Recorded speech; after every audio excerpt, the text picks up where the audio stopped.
बरसात की उस रात आसमान जैसे कुछ कहना चाहता था। बिजली चमक रही थी, बादल गरज रहे थे और पहाड़ों के बीच बसा ये छोटा सा गांव पूरी तरह खामोश था। गांव के आखिरी सिरे पर एक टूटा हुआ घर खड़ा था। वही रहता था एक बच्चा जिसके कंधों पर उसकी उम्र से कहीं ज्यादा बोझ था। उसका नाम था डैनियल, उम्र सिर्फ 10 साल। अंधेरे कमरे में एक जलती मोमबत्ती और उसकी बाइबल, यही उसकी पूरी दुनिया थी। उसे अपनी माँ की बात याद आई, जब डर लगे तो यीशु को याद करना, वो कभी छोड़कर नहीं जाते। डैनियल की आंखें भर आईं। तभी एक आवाज आई, कदमों की।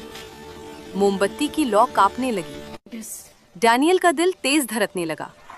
दरवाजा धीरे धीरे अपने आप खुला। परछाई आगे बढ़ी। डैनियल हिल नहीं पाया, बस आंखें बंद कर ली। फिर एक आवाज आई, शांत, गहरी, सुकून देने वाली, डरो मत। अचानक कमरे में शांति फैल गई, जैसे अंधेरा हार मान चुका हो। उस रात डैनियल ने सपना देखा, एक उजली रोशनी, एक हाथ जो उसकी ओर बढ़ा और एक आवाज, विश्वास रखो। अगले दिन डैनियल अकेला चर्च गया।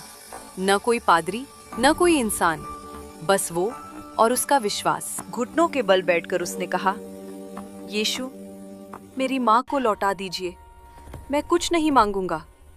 उसकी आंखों से आंसू बहते रहे और तभी चर्च की घंटी अपने आप बज उठी, जैसे आसमान ने उसकी बात सुन ली हो। उसी शाम अस्पताल से फोन आया। डॉक्टर हैरान थे, हमें समझ नहीं आ रहा, लेकिन आपकी माँ ठीक हो रही हैं। डैनियल की सांस थम गई। कुछ दिनों बाद उसकी माँ घर लौट आई, कमजोर लेकिन जिंदा। डैनियल ने उसे ऐसे पकड़ा जैसे अब कभी छोड़ना नहीं चाहता। उस रात डैनियल ने बाइबल खोली।